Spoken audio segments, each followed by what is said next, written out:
నమస్తే మిత్రులారా, నేను మీ శ్రీనివాస్ చౌహాన్ అడ్వకేట్. మిత్రులారా, భర్త మరణిస్తే కోడలిని పోషించే బాధ్యత ఎవరికి ఉంటుంది?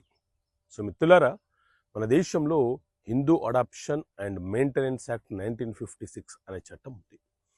ఇందులోని సెక్షన్ 19 ప్రకారంగా భర్త అకస్మాత్తుగా ప్రమాదవశాత్తు మరణిస్తే వారసత్వంగా వచ్చే ఆస్తులు ఏవైతే ఉన్నాయో ఆ ఆస్తులలో భర్తకు వచ్చే వాటా ఏదైతే ఉందో ఆ వాటాని అత్తామామలు వారి యొక్క కోడలికి ఆ వాటాని కేటాయించాలి. అలా అత్తామామలు కొడుకు మరణించిన తర్వాత కోడలికి కొడుకుకు చెందాల్సిన ఆస్తిలోని వాటా ఇవ్వకుండా కోడలిని ఆమె యొక్క పిల్లలను ఇబ్బందులకు గురి చేస్తూ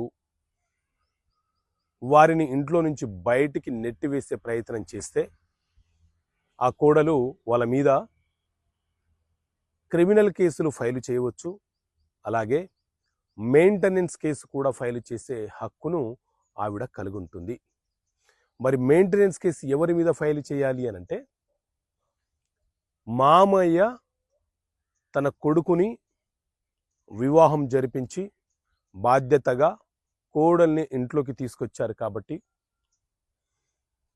వారసత్వంగా వచ్చే ఆస్తి తన కుమారుడి యొక్క వాటా కోడలికి చెందేలాగా ప్రయత్నం చేయాలి. అలా కాకుండా వీళ్ళని ఇబ్బంది పెట్టడానికి, మిగతా కుమారులకు ఆస్తులను ఇవ్వడానికి ప్రయత్నం చేస్తే ఆ కోడలు ఖచ్చితంగా క్రిమినల్ కేసులు పెట్టవచ్చు, మెయింటెనెన్స్ కేసు వేయవచ్చు అని చెప్పి చట్టం చాలా స్పష్టంగా చెప్తుంది. ఒకవేళ కోడలికి పిల్లలు లేని సందర్భం ఉంటే ఆమె భర్త యొక్క ఆస్తిని, పూర్వీకుల నుంచి వచ్చినటువంటి భర్త యొక్క ఆస్తిని అనుభవించవచ్చు. కానీ ఆమె ఒకతే ఎవరినైనా అడాప్షన్ తీసుకున్నట్టు తీసుకొని ఆ ప్రాపర్టీ వాళ్లకు రాసే ప్రయత్నం చేస్తే అది చట్టబద్ధతను కలిగి ఉండదు. కాబట్టి అడాప్షన్ అండ్ మెయింటెనెన్స్ యాక్ట్ ప్రకారంగా మెయింటెనెన్స్ ఫైల్ చేయవచ్చు, ఆస్తిని అనుభవించే హక్కుని కోడలు కలిగి ఉంటుంది, పిల్లలు ఎలాగో హక్కుదారులు అవుతారు. ఓకే మిత్రులారా, థ్యాంక్ యూ. జై హింద్.